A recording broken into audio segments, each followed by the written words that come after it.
Hello friends, இந்த வீடியோவில் இன்றைக்கி என்ன பார்க்க போகிறோம் அப்படின்னு பார்த்தீங்கன்னா, எஸ்டிடிடிஆர்பி 21/7/2024 நடந்த கொஷின் பேப்பர்லேருந்து கொஷின் நம்பர் 137 தான் பார்க்க போகிறோம். அதுக்கான answer, book proof, page number, எக்ஸ்ப்ளனேஷனோடு பார்க்கலாம். கொஷின் பாருங்கள். மீன் மற்றும் இறைச்சி துர்நாற்றம் அடித்தலில் நிகழும் வினை எது?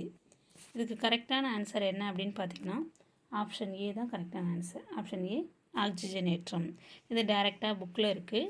எந்த புக்கில் இருக்குது அப்படின்னு பார்க்கலாம். இதோ பாருங்கள், 8th ஸ்டாண்டர்ட் புக்கில் பேஜ் நம்பர் 111 இருக்குது. ஓகேங்களா? அதில் மீன் இறைச்சி துர்நாற்றம் அடித்தல், அதில் என்ன வினை ஏற்படுது அப்படின்னு பாருங்கள். மீன்களும் இறைச்சியும் அதிக அளவில் பலபடி நிறைவுறா கொழுப்பு அமிலங்களை கொண்டுள்ளன. இவை காற்று அல்லது ஒளியுடன் ஆக்சிஜனேற்ற வினைக்கு உட்பட்டு துர்நாற்றத்தை வெளிவிடுகின்றன. அப்போ இங்கே என்ன வினை நடக்குது அப்படின்னு பார்த்தீங்கன்னா, ஆக்சிஜனேட். இந்த நிகழ்வு தான் துர்நாற்றம் அடித்தல் அல்லது ஊசி போதல் அப்படின்னு சொல்லுவாங்க. அப்போ என்ன வினை இங்கே நடக்குது அப்படின்னு பார்த்தீங்கன்னா, ஆக்சிஜனேற்ற வினைக்கு தான் அது உட்படுது. ஓகேங்களா?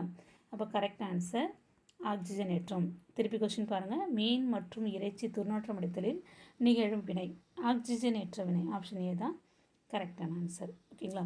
இந்த வீடியோ உங்களுக்கு பயனுள்ளதாக இருக்கும்னு நான் நம்புகிறேன். Thank you friends.